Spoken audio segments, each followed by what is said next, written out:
Bom dia, alunos, caros alunos e alunas da terceira série, tudo bem?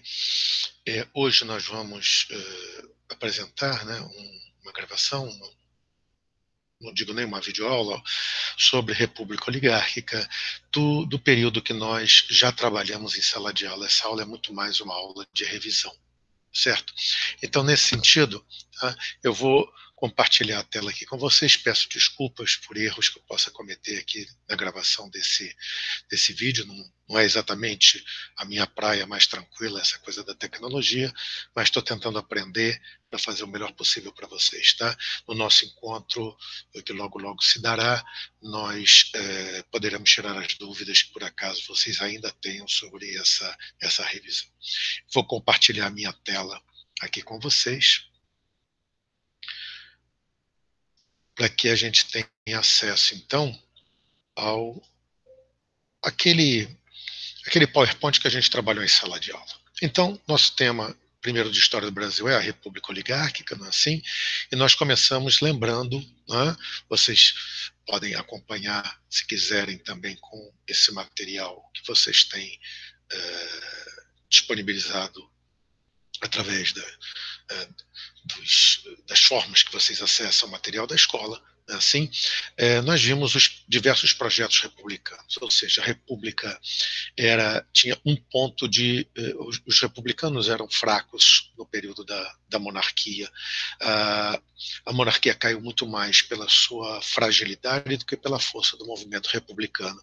E dentro desse movimento republicano havia diversas tendências. As três principais: o republicanismo liberal, histórico, muito vinculado às concepções norte-americanas, tá? O positivismo, uma visão que vinha da França, né? Augusto Comte, vocês estudam em sociologia, tá?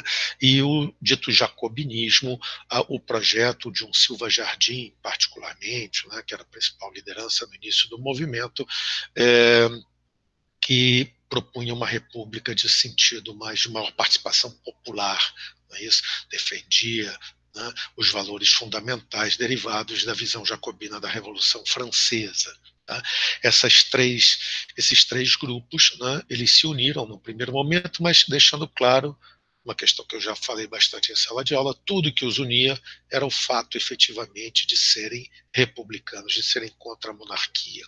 Os positivistas defendiam um Estado centralizado, os republicanos históricos ou liberais defendiam um federalismo, não é isso? Uma ampla autonomia para os Estados-membros, enquanto que esses mesmos republicanos liberais defendiam uma não intervenção do Estado na economia, enquanto que os positivistas aceitavam até mesmo o espaço de uma ditadura republicana e a possibilidade de uma intervenção do Estado no campo econômico. Tá?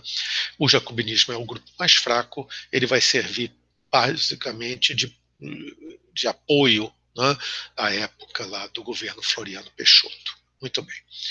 O passo seguinte é que no processo de consolidação nós tivemos primeiro os governos ditos militares, de 1889 a 94, o governo provisório do Marechal Deodoro da Fonseca, de novembro de 89 até fevereiro de 1891, quando foi promulgada a Constituição. Nesse governo provisório nós vamos ver à frente, foi feita a política econômica do encilhamento e foram criadas as bases para a convocação da Assembleia Constituinte, que elaborou a Constituição de 1891. Tá? Posteriormente a essa Constituição, foi eleito indiretamente outra vez o presidente, como presidente, o Deodoro da Fonseca, mas ele, com menos de 9 meses de mandato, renunciou ao cargo por pressões, né? Ele queria fechar o Congresso, não aceitava uma legislação que o Congresso queria impor de limitação da atuação do poder executivo, né? E ele então tentou fechar o Congresso, não conseguiu e renunciou. Assumiu então Floriano Peixoto, que implantou um sistema bastante ditatorial, reprimindo uma série de revoltas que nós falaremos mais adiante. Fundamental é perceber que, perdão, Na Constituição de 1891, como a ampla maioria da Assembleia Constituinte era formada por republicanos históricos, liberais, venceu a tese do federalismo. Né?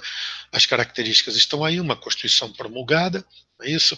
Uma Constituição com a divisão em três poderes, é isso? Aqui estão os três poderes: o legislativo, o executivo, o judiciário, nas suas diversas esferas, a federal, a estadual e a municipal, no campo do executivo, a federal, legislativo, executivo e judiciário, a estadual, legislativo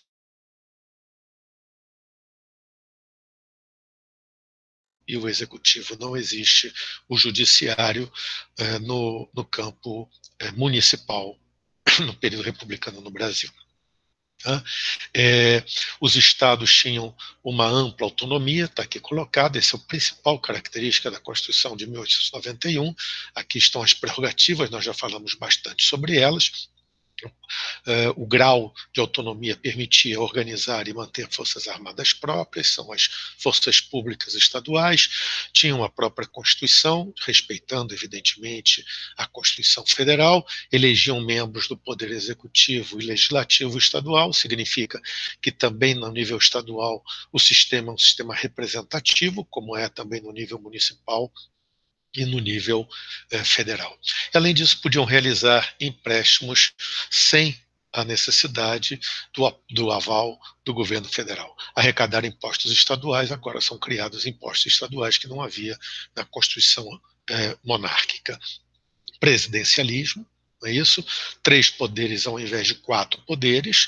Constituição promulgada, em 24 tinha sido outorgada. Tá? Voto universal masculino, esse masculino não está na Constituição, mas na época as mulheres não eram consideradas, né, como cidadãs políticas, tinham apenas a cidadania jurídica. Maiores de 21 anos, alfabetizados, essa era a grande limitação, a maioria da população brasileira não era alfabetizada. Estado laico, separação Estado-Igreja, né, que existia o Estado confessional, em que a Igreja Católica Apostólica Romana era a igreja oficial de Estado no período da monarquia.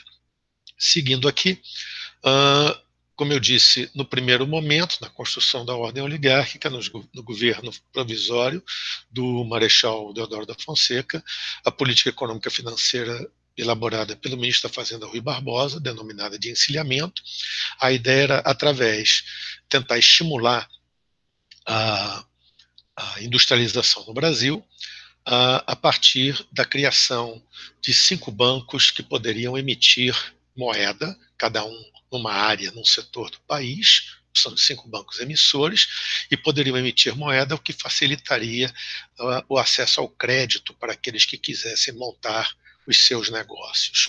Tudo bem?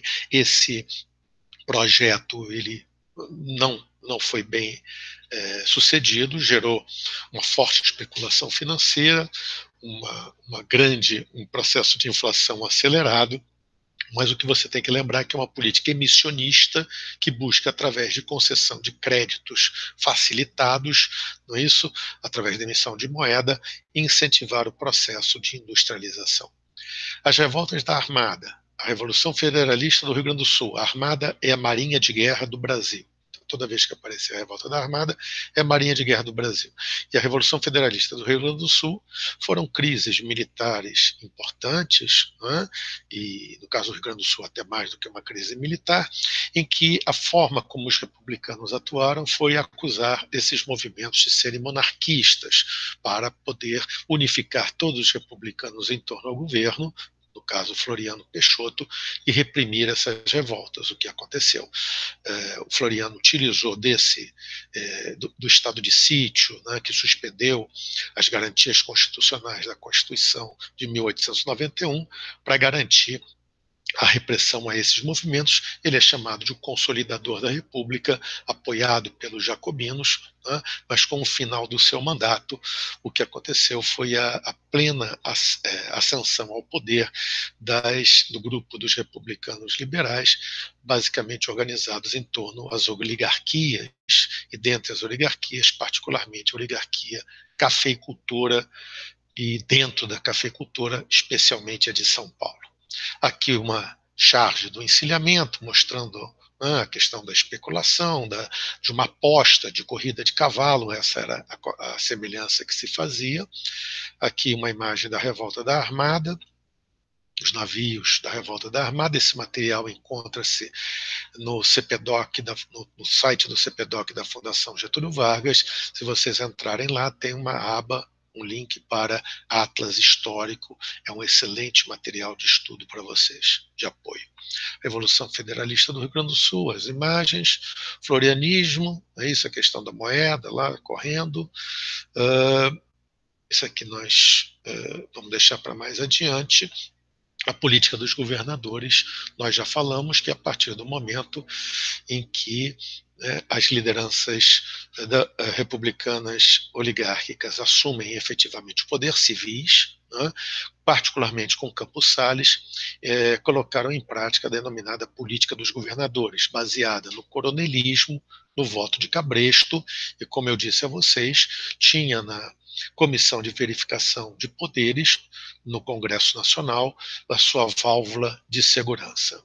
Tá? Que uma charge a respeito da política dos governadores, mostrando, né, a manipulação que as oligarquias faziam em relação à escolha dos candidatos. A tese central é a fala do Campos Salles: retirar a política das ruas agitadas, fazer com que os eleitores tenham apenas, no caso da eleição presidencial, a opção de um candidato. Isso se daria a partir do momento em que as principais oligarquias brasileiras, de São Paulo, Minas Gerais, Rio Grande do Sul, Pernambuco, Bahia e Rio de Janeiro, entrassem, através das suas lideranças, num acordo para encontrar um candidato único a essas eleições presidenciais. Tá? Essa era a base do projeto. E a partir daí, conseguido esse apoio, né, fazer com que nas eleições para deputados federais e deputados estaduais, os candidatos eleitos fossem majoritariamente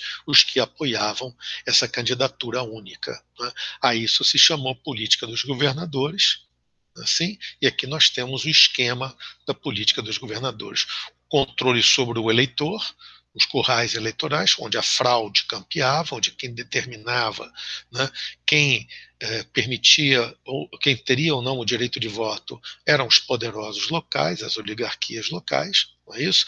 Esses eleitores escolhiam os candidatos, né, a partir da atuação dos coronéis. Tá? Quando ocorria, por um acaso, que num estado, né, os candidatos de oposição fossem maioria, a Comissão de Verificação de Poderes atuava cortando, não permitindo que essas candidaturas elas assumissem os seus cargos, o que garantia uma oposição reduzida ao presidente da República. Em troca, o presidente da República garantia obras públicas, verbas, não é isso, públicas, assim como os presidentes de Estado, governadores estaduais, a mesma coisa em relação aos governos municipais, onde os coronéis tinham o comando da situação.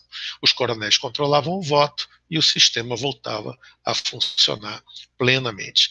É claro que em alguns momentos esse sistema falhou, nós veremos isso mais adiante, e quando falhou nós tivemos, como em 1910, na campanha civilista, tá certo? Uma eleição competitiva.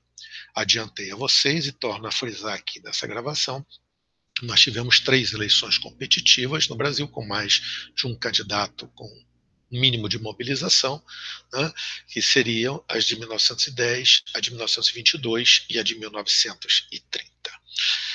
Por essa aula, aqui estão algumas charges, mais charges aqui, não é isso? Questão do voto de cabresto do eleitor, essa é uma charge famosíssima, tudo bem, muito utilizada em questões de prova.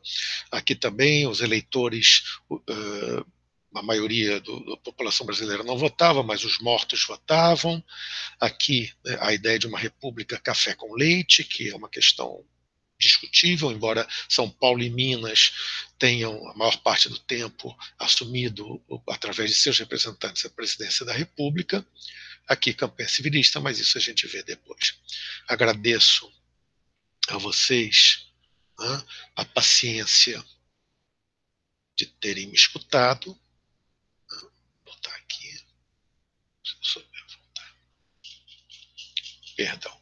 Tá? Sim.